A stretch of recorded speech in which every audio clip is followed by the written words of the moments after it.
Good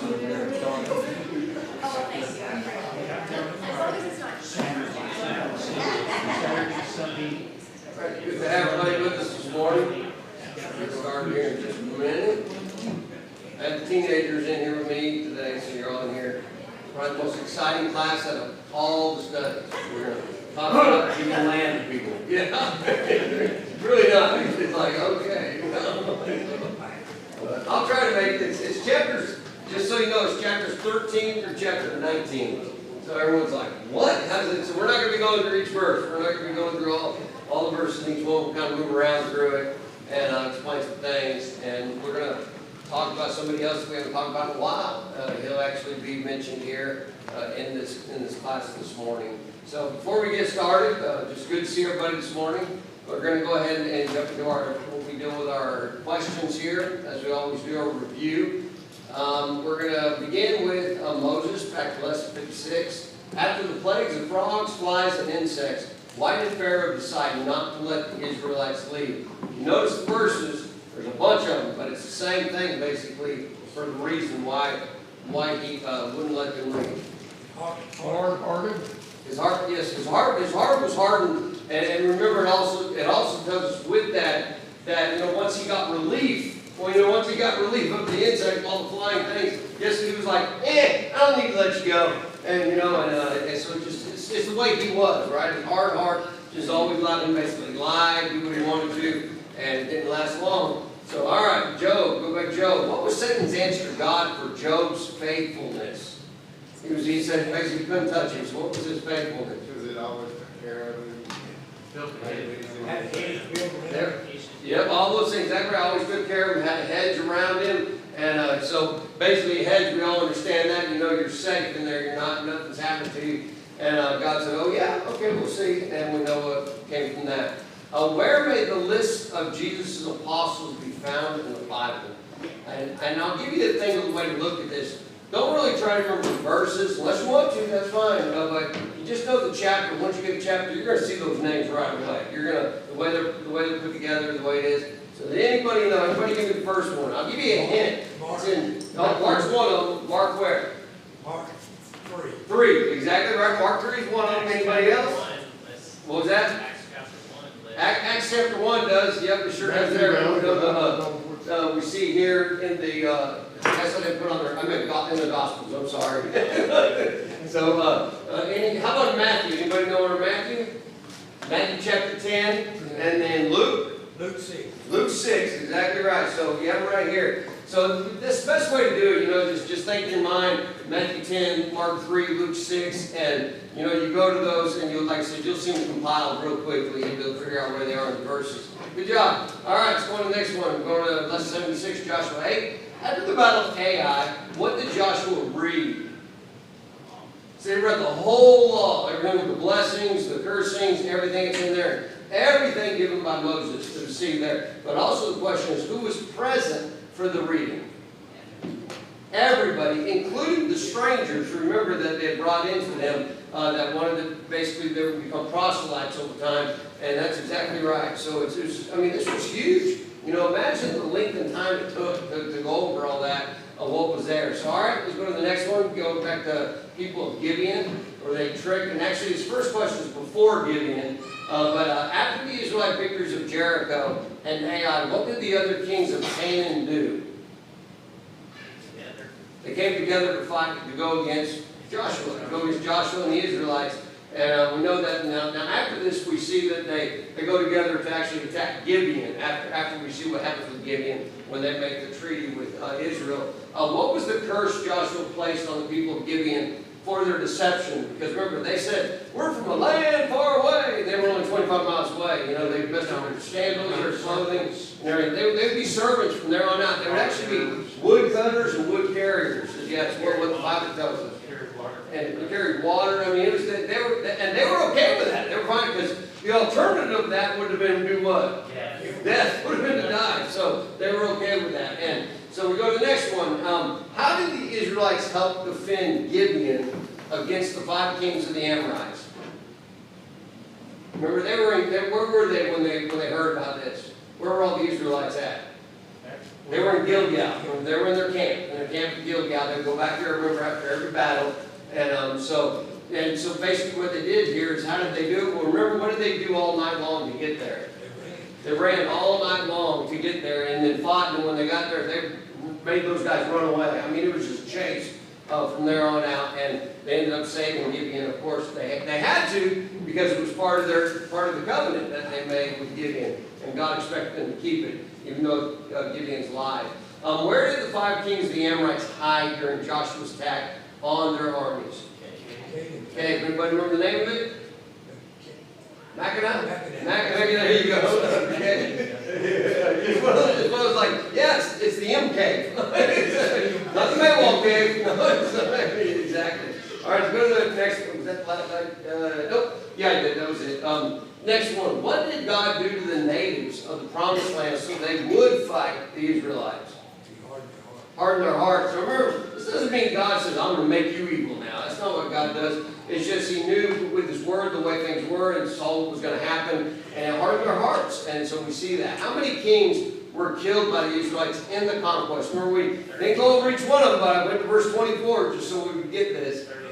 31, exactly. 31 kings. And we're moving to Joshua now. So we're going to look at Joshua. We're going to be dealing with receiving the inheritance, dividing the promised land, Joshua 13 through chapter 19. Dad, go ahead. I'm just going to make one comment about one of the questions where it talked about Joshua reading the law to all the people. Can you imagine where he had to be for almost 2 million people to hear what was being said? Yeah, exactly. And it's kind of interesting. I wonder if because remember the way the Jordan River was there, the way Gilgal is, Gilgal's up. You wonder if all the people stayed in the camper and he went up some, to speak down, where his voice would fall on them.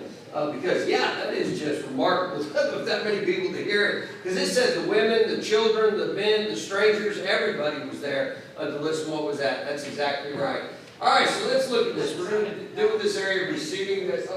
God made His voice great with caring. He probably, exactly. There's no PA system back there. There's no PA system, right. But also, what you got to think about the way that is, though, they talk about the Jordan with the mountains that come down. That wind is always pretty much kind of going through there. And exactly, I mean, it's just, however it was done, it was done. Everybody was able to hear him. So here we're going to deal with this, receiving this inheritance, dividing the promised land. It's going to be divided between the tribes, of course, we will see here. They're going to begin basically with a change. There's a big change for Israel, and it's this one right here, Joshua 13:1, that we see the big change. Because they've been doing what now for over 7 years? What have they been doing? They've been fighting. They've been conquering, taking the land for over 7 years. We see this happening, and so now it's time to do something different, even though there's still much land to notice. What we look at it says, yet to possess. Actually, someone will read it and I'll talk about it. Verse 1. And now Joshua was old, advanced in years, and the Lord said to him, You are old, advanced in years, and there remains very much land yet to be possessed. Thank you. Now, when we look at this here, we need to understand, we said this last week, how some will say this contradiction, where God said, they conquered everything, everything's done. Joshua's done, basically, but also, it doesn't say conquered. It says possessed. So it's time for them, everybody's gone. It's time to go do what now? It's time to take the land. It's time to go get the land. Move into your home and move into your house, what's there, and so on. And we're going to find out through this, which is crazy. You would think after all those battles, all that going on, that yes, I'm ready to rest. I'm ready to rest in my land. That some of them just were sitting in Gilgal. They weren't moving. They weren't leaving. 7 tribes. And Joshua didn't come back. Joshua had to basically, really reprimand them in a way. You need to get out of here and go get your land. And as it's here, because God kind of reprimands Joshua actually a little bit, and then it goes both ways. So here in chapter 13, verse 1, the passage marks the turning point of the book of Joshua, without a doubt. This is where it changes. After years of battles, conquest, the emphasis now shifts from warfare to an inheritance. To an inheritance that would have. The land was mostly taken, but it remained to be fully possession, as we said, distributed among the tribes. The transition from conquest, we would say, fighting and conquering so much, to the settlement teaches us a very powerful truth that we find here in God, that we see in these verses, that God not only calls you and I, this is important, us to victory, but He also calls us to live in the victory that is given, the victory that He gives. And a lot of times people don't really think about that. Like, yeah, I'm gonna live for the victory. You know, I'm gonna go ahead and, you know, God's gonna call me to victory. But at the same time, we need to enjoy it. You know, sometimes people think, you know, as a Christian, oh, you guys don't get to enjoy anything in the earth. You know, you don't enjoy anything at all. That's not true. God has blessed us so much, and we can definitely enjoy the things of this world, as long as they're right by God, as we would say, and we see that. In fact, we know, we have so many examples of that in the Bible, don't we? We see that all the time. We see it all throughout it. But the main thing is when we do that, though, to be, you know, enjoying that victory, it also has telling us we're continually being obedient to God. We're continually following God. And then there is nothing in this earth that He's blessed us with that comes first before God. God always comes first, Him and Jesus Christ. So the promise, as we look at this, actually wasn't complete yet, because the battles, you know, that says the battles were over, but God's people had to step in now and take their inheritance. This is what's kind of interesting. Remember, even here, you know, here they are in Gilgal, and they're going to travel a bunch of different areas to go to all these tribes, all this land that they're going to take up and name under the tribes. Once again, faith in action, right? You know, they've already done what needs to be done, but God said, here's the rest of the obedience that's following. Here's the rest of what's to be done. You need to go live. You have to go to it now, and you have to pick your area and live there and stay there. And that's what we see. And, you know, that's the same thing with us today. You know, faith is an action. It's not just believing. You know, it's just not just blindly jumping into the air, or jumping off a cliff, whatever you want to say. That's not what it is. It's trusting God, but trusting God in what is there, and then going out and being a part of it. And that's what we see. So just like then, we're called to receive what God has already provided for us, which brings us to this next part of the faithfulness of God that we're going to see in Him. And that's in Joshua chapter 13. Joshua 13. If someone will go and read for us verses 6 and 7, please. All the inhabitants of the mountains from Lebanon as far as the brook on Besraphon, and all the Sidonians, them I will drive out from before the children of Israel, only divided by lot to Israel as an inheritance, as I have commanded you. Now therefore divide this land as an inheritance to the 9 tribes, and half the tribes of Manasseh. Thank you. So remember now, the other 3, or we'd say 2.5, I guess you'd say, they've already been given, haven't they? They're on the east side of the Jordan. And that's because I've had some ask for, where's the other ones? And that's what this is here that we see. Even though there's going to be a, you know, they've given it to them. We're going to look at some. It's actually going to talk about a little bit here about Moses when they talked to Moses, wanting it. And Moses was kind of angry at first, but we'll speak that as we go through it. So here's a map. I know this is not a great map. It's not a good one. It's really one of the ones you find back then that has Lebanon on it that you see. But this area, as you can notice there, here's Lebanon. Here's Mishpath, Maine.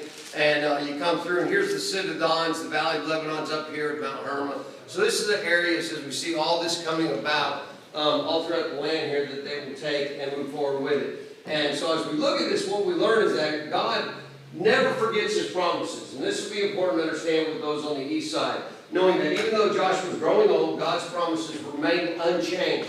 And that's the great thing about God. Once God says He's going to do it, what does He do? He does it. He fulfills it. Now, it may not be that next day. It may not be for 1,000 years that we've seen throughout the Bible that we've described. But God will do it. The inheritance, you know, who was first told that this inheritance would be theirs? Abraham. And I mean, you're talking, look how far we are. You know, you go creation, Abraham 2,000, Abraham, Moses 2,000. I mean, we're talking thousands of years later when we see this taking place. So the inheritance of the land, once again, wasn't just God giving it out. It was dependent on Joshua's strength, but also on God's faithfulness that was found. Which shows us in Genesis, think about Genesis 12, 6 to 7. This is where the promise was made. You go all the way back to Abram, you know, before his name was even changed to Abraham. If someone read that for us, please. Then the Lord appeared to Abram and said, to your descendants I will give this land. And there he built an altar to the Lord who had appeared to him. Thank you. So this is where we see it happening, starting with all this. Now, you think about this point, you know, how exhausted do you think these Israelites are? You think they're tired?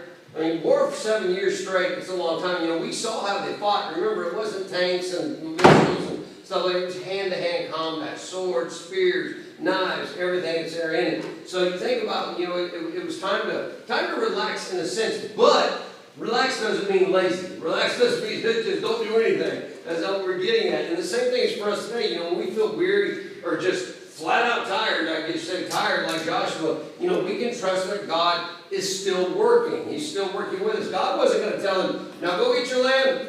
Don't think about me anymore because everything's okay. That's not how God is. God always wants us to be a part of him. So his promises, you know, what we find here, this is a great thing to see. His promises are never limited. They're not limited by age. They're not limited by strength or your circumstances. That's what we find. And notice here, because Joshua at this point, is he quite a bit older now? He's older. I mean, he's pushing the time to not be on this earth much longer.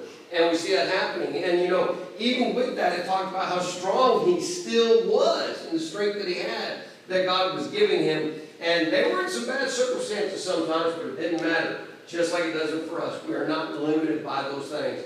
God will get us through them. Dad, go ahead. You know, when we equate what they did to what we are today, in the years that I preached, I heard individuals say, well, I've done my part for the church, now it's time for me just to sit back and not do anything. Yep. No, that's not the case. Joshua, Caleb, others worked in that promised land their whole life. Yep. And that's what we need to do. The church desperately needs us to continue working no matter our age, no matter the circumstances, no matter how weary we are. That's right. There's always something we can all do. There's always something we can do. And, you know, that's where I've heard some say that before, you know, when they say, like you just said about a preacher retiring, you know, you're like, oh, you're quitting God? No, that's not what's going on here. No, you know, everybody retires times for things, but you notice we usually see them very active in the church afterwards. And that's how we should all be, as we see it and understand. So it's important to see that. David, go ahead. I won't say too much because I believe it's later in what we're studying this morning. But I'll cut you off if you start saying it. Caleb, you know, 85 years old, Yeah. and was still faithful. Yep, You know, yep. so, Give me a mountain. Yep, sure enough. I mean, it's remarkable, you know, and, you know, age, when you look at the age of the Bible, we go, well, they're living forever. No, they're not living a lot long now. They're living in their hundreds, you know, 120 or so. We see 105, 106. But still, they were aged. I mean, they were, you know, and it was difficult, and we see that. But they still pushed on. But this is the same thing, too. We need to know, we need to understand when there's time to kind of, I guess, kind of pass the baton. You know, Moses understood it, Joshua's understanding this now, but it doesn't mean he's going to keep quiet. And so here what we find, you know, you think about this when you look at God and the strength that's found. Could God have miraculously just redistributed the land? Sure. Could God even be told Israel, just stay on the east side of the Jordan, give me a couple days, and then you can go in and get everything you want? God could have done that in a heartbeat. He could have, but he chose to involve his people. Because see, here's what happens. When we are involved in things, when people are involved in it, it actually means something to you, doesn't it? Exactly, the satisfaction of watching it being done, and you want to be a part of that. And so that's what we see here as we see through all these, you know, things that are going to go on here. And we find with God, I just want us to understand that God, you know, is so detailed in the allotments here that he's giving in these towns. Sometimes the work of receiving God's blessings requires patience, planning without a doubt, and obedience. And, you know, it's patience. Talk about patience. Moses had, we say, well, Joshua had patience. No, Joshua wasn't a leader for a long time. We see this here. Moses was. And his patience got thin. I mean, it really did. And I've always said before, you know, and I'll just say this, you know, we say, you know, how terrible that Moses sinned, that God didn't allow him to come into the land of Canaan. I always see that as more of a, it's time for you to come home. You know what I mean? Because that's what happened. You know, Moses went to the top of the mountain, looked at, saw everything in the promised land, and then who buried him? He died, and God buried him. He says, we don't even know where. And so, but that's how we see that. You know, patience, planning, and obedience will pay off. It will take care of us as we see coming through this. Which now brings us to these three over here, Manasseh, Reuben, Gad, and Reuben. As we see together, it's half tribe Manasseh. They're going to receive their inheritance east of the Jordan. And really, when we look at this, we go, when was this request made? When did this happen? It goes all the way back time to Moses. It goes back to Numbers. And I want us to go back and look at some of this. Numbers chapter 32, verses 1 through 5. If someone will go and read that for us, please. This is about the request. They came to Moses and requested this land for a purpose, and we'll see what it tells us. Someone read it, please. Now the children of Reuben and the children of Gad had a very great multitude of livestock, and when they saw the land of Jazer and the land of Gilead, they indeed, the region was a place for livestock. The children of God and the children of Reuben came and spoke to Moses, to Eleazar the priest, and to the leaders of the congregation, saying, Athroth, Dibon, Jazer, Nimroth, Hashbon, Elath, Shebam, Nebo, and Begon, the country which the Lord defeated before the congregation of Israel, is a land for livestock, and for your servants have livestock. Therefore they said, if we have found favor in your sight, let this land be given to your servants as a possession. Do not take us over the Jordan. Thank you. So here we see with all this happening, the tribes of Reuben, Gad, large flocks, and saw the basically they saw this is the best place for livestock. It's luscious green. It's rough terrain, but it's very luscious. I mean, it's just full of it, you know. And rather crossing the Jordan, they know you go over the Jordan. There's a lot of dry spots. You got a lot of mountains, you know, getting over to get to it. It would have taken a lot to move this, you know, to move this livestock, to get them even across the Jordan to where everything is here. So Moses, as he looks at this, at first, Moses isn't like, oh yeah, sure, not a problem. He gets a little concerned. And he's kind of worried here what's going on. And there's some kind of, you know, he's kind of like, I don't know about some conditional granting here, you know, as you see. And remember, they haven't actually taken it. It's there. Well, they have, but everything's there with that. So Moses was really concerned about some things. So what he does is he rebukes them. He rebukes them in Numbers 32, 6 through 15. But it's not a real mean rebuke. It's just what he thought. And they let him know that's not the case. If someone go and read this, please. Moses said to the children of Gad and to the children of Reuben, shall your brethren go to war while you sit here? Now why will you discourage the heart of the children of Israel from going over into the land which the Lord has given them? Thus your fathers did when I sent them away from Kadesh Barnea to see the land. But when they went up to the valley of Escol and saw the land, they discouraged the heart of the children of Israel, so that they did not go into the land which the Lord had given them. So the Lord's anger was aroused on that day, and he swore an oath, saying, surely none of the men who came up from Egypt from 20 years old and above shall see the land of which I swore to Abraham, Isaac, and Jacob, because they have not wholly followed me, except Caleb the son of Jephunneh, and Uzziah, and Joshua the son of Nun, for they have wholly followed the Lord. Go ahead. Go ahead. And so the Lord's anger was aroused against Israel, and he made them wander in the wilderness 40 years, until all the generation that had done evil in the sight of the Lord was gone. And look, you have risen in your father's place, a brood of sinful men, to increase still more the fierce anger of the Lord against Israel. For if you turn away from following him, he will once again leave them in the wilderness, and you will destroy all these people. Thank you. You think Moses still kind of had a bitter taste in his mouth after everything happened? Oh, it's just the human side of him saying this. You know, he was concerned. His main concern was that they were trying to avoid fighting. You know, I mean, there was just a lot of men. I mean, you know, 40,000 of them over that even. You know, that they weren't willing to do it. And it all reminded him of what happened 40 years earlier. It happened with, we saw when Caleb and Joshua were the only two that said, yeah, we can take land, but nobody did. And then God said, that's fine, they're going to go ahead and die. And so Moses is worried. He's like, look, are you going to do the same thing to us? Is this what's going to happen here? And so they're going to be a commitment. They responded that they would do something, that they would build their pens first in towns for their families, and then they would cross over armed. They would cross over armed over to the rest of Israel to fight until the land was conquered. And so they made it real clear, we're going to do that regardless, without a doubt. So then Moses, and this is where we get to where they are today, Moses, Numbers 32, 20 to 22, he says this. So we're going to read this for us, please.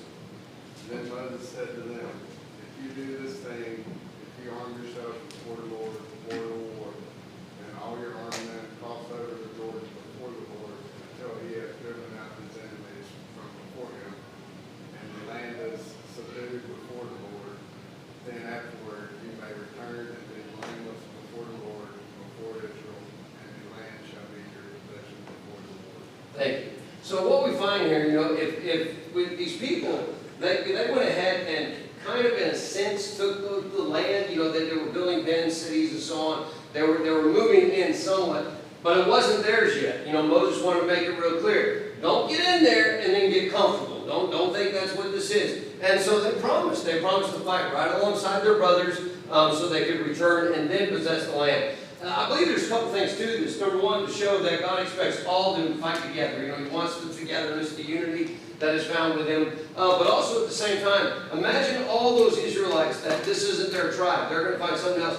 And they see what God is giving and how well He just gives things to people, what He sees and what He expects, but He expects them to do things with them. So that's what we have here, and it's just a great moment. So that's how they get that land. Those 3 lands, people always ask, when was that given? But we see with the 3 there, sort of the 2.5. Which brings us now to the allotment of the land. They become fishermen. And that's what we're going to see in this moment right here with Joshua.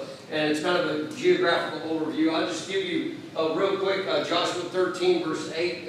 It says this, with the other half of the tribe, the Reubenites, the Gadites, received their inheritance, which Moses had given them beyond the Jordan, eastward, as Moses, the servant of the Lord, had given them. I always think it's funny that they don't always say Manasseh. They didn't say the other half of the tribe. I mean, it's interesting. We know what it refers to. So here's what we have. Just to give you an idea, here's Reuben's territory. So you notice where it's at. As you see here, Moab is south of here. So you have all this area.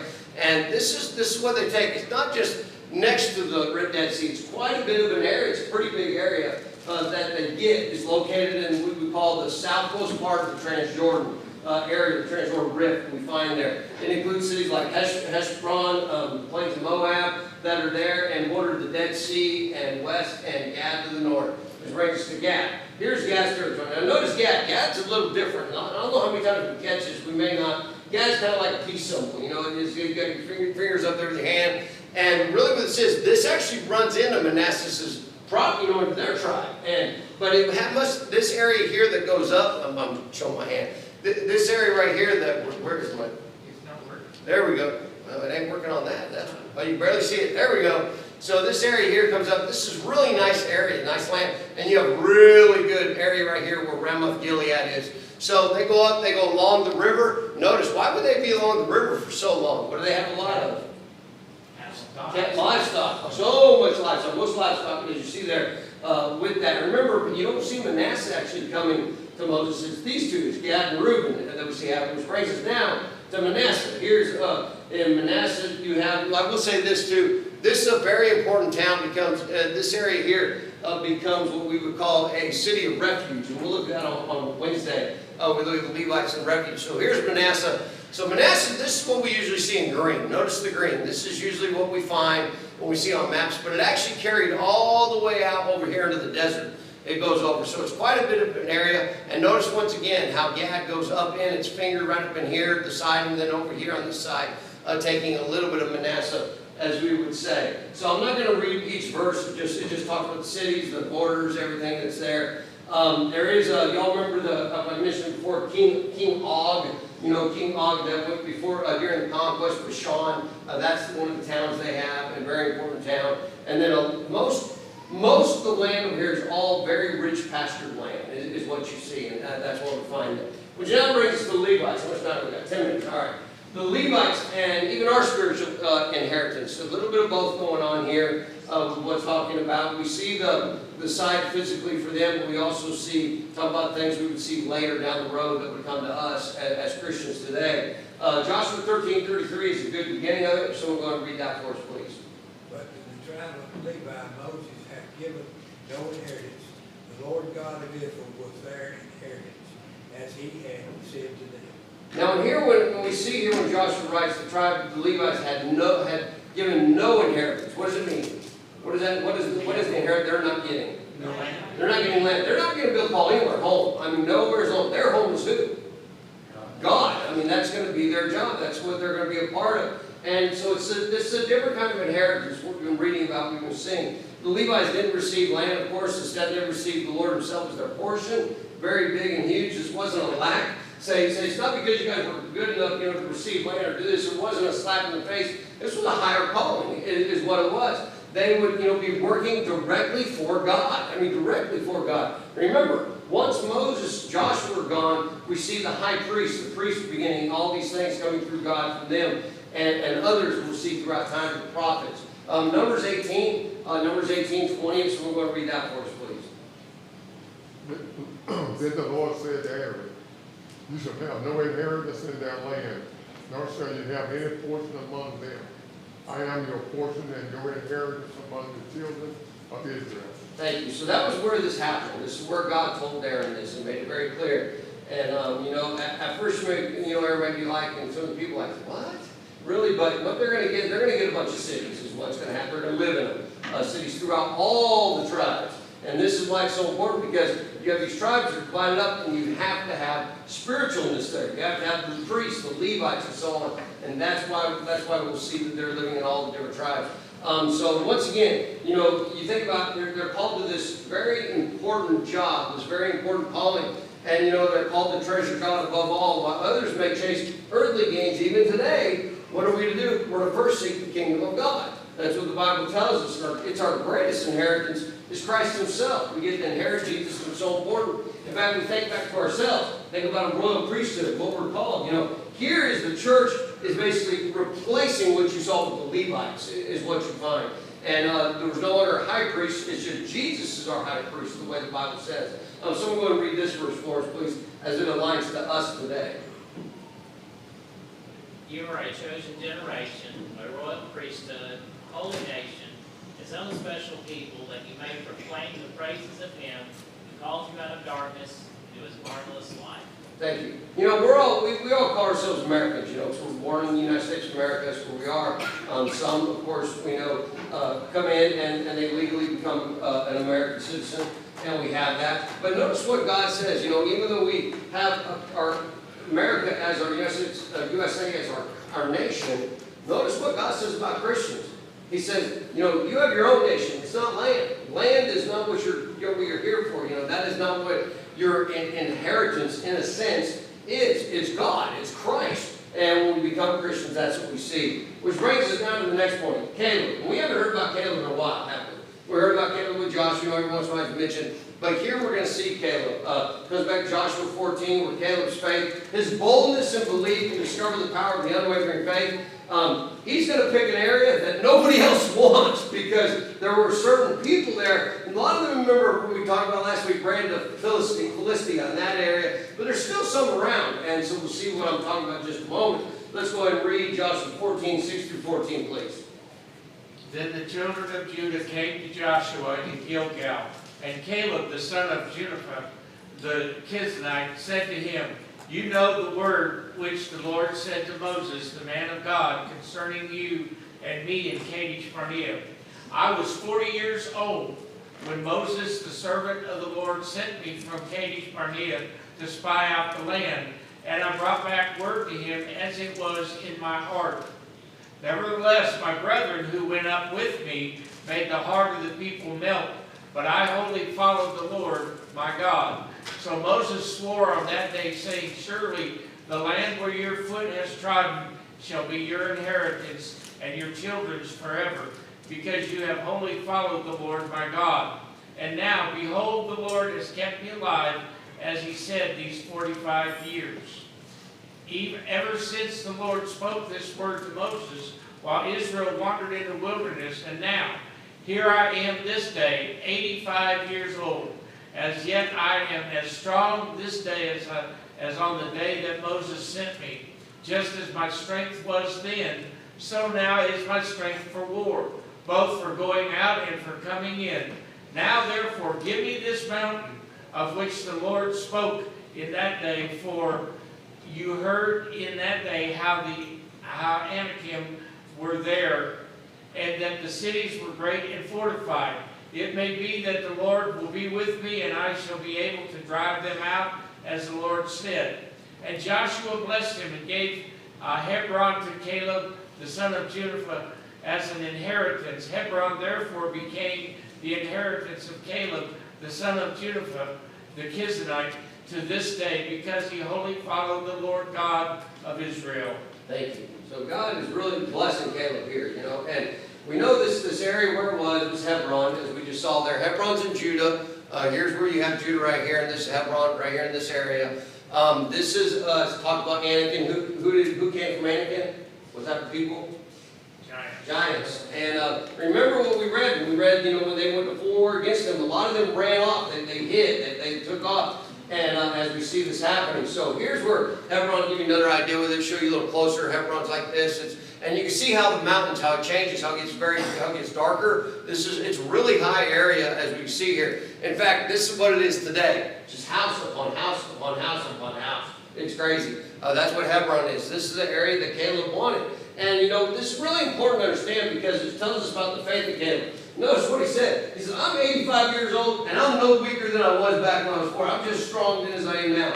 And we say that, we wonder if he really was, because I've met a lot of men, they're 85 saying, I'll do whatever I want. I keep doing like I was 20 years old. And and we see that, I'm like, okay, all right, I'm not getting your way. And so, Caleb wanted this land, and if anybody understood it more than anyone else, it would have been Joshua. Because him and Joshua are like buddies. I mean, they were the only two that agreed upon this.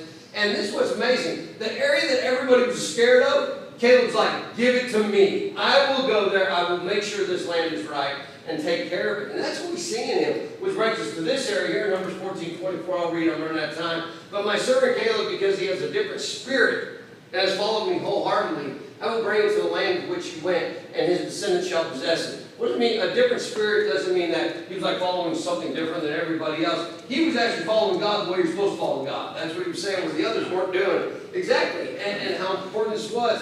So, brethren, you and I today think about as people of God, what part of our inheritance are we still waiting to claim? That's what he's getting at. Have we done what we need to be doing as people of this world, is when we make that choice to become a Christian, a follower of Christ. And at the same time, Caleb didn't just believe in God's promises. Here it is again. Here's faith in action. He's actually acting out, going and getting this land. And he's like, don't worry about it. We'll take care of it. And it's just such a beautiful story, that little part right there. Because we haven't heard about him in a long time. And then now we hear about this and we see what he's doing. And I just want you to think about that. 85 years old, he said, I'm not giving up. I'm still fighting for God. And that's exactly what he was doing. So here's the importance of diligence and the boundaries. Like I said, I only got a minute and a half. Joshua 18:2-3. But there remained among the children of Israel tribes, 7 tribes, which had not yet received their inheritance. They didn't just receive it. They haven't gone out and gotten what they need to.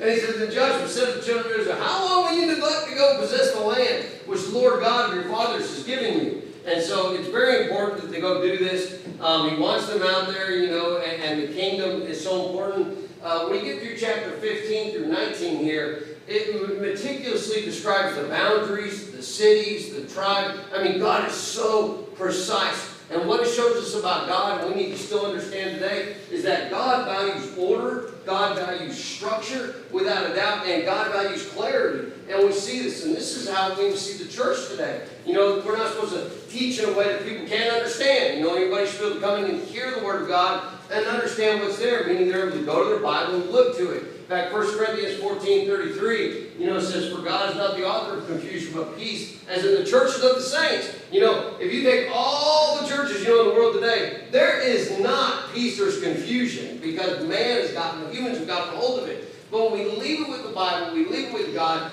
this is the way it's supposed to be, the way God is saying here. Which brings us to our last area, settling into the promise with gratefulness. 49-51 is what I'll read here. It says, when they had made an end of the dividing of the land of the inheritance according to the borders, the children of Israel gave an inheritance among them to Joshua the son of Nun. So he's going to get his. According to the word of the Lord, they gave him the city which he asked for, Timnath-Serah, in the mountains of Ephraim, and built the city and dwelt in it. And then it says, these were the inheritance which Eleazar the priest, Joshua the son of Nun, and the heads of the fathers of the tribes of Israel divided the inheritance by lot in Shiloh. Notice I said divided them how? By lot. Remember, you're casting a lot. It says here, God's making the choice. Israel divided, before the Lord, at the door of the tabernacle of the meeting, so they made an end of dividing the country. Just want to show you what, this is where Joshua is. This is what he wants. Now notice, here he is right here. Now he's older. He's having a hard time getting around and doing those things. So look how far he is from Gilgal. He's not that far. Gilgal's right here. It's not that far of a trip, to go over there where he wants to be a part of. And it is a beautiful spot. of what we see and we understand. It would be in this area where they crossed, not far from where they crossed, and this is what people said it would look like, you know, with the structure, the artifacts that are there and so on. I mean, just a city built right underneath a big mountain there, and it's just pretty, and this is what he wanted to be a part of. And so as we think about this, as we close out this morning, just realize that if you do as God says, God will reward you. That's what we see here. He rewarded them in the promised land. You and I today, it's the same thing. If we'll just follow God, have faith in action, God will reward us. He's a giver of his promises. Truly is. He will fulfill them. And we all can have our promised land known as heaven. And so we'll go ahead and close there. I appreciate your time. I'm 2 minutes over. So thank you. All right. Thank you.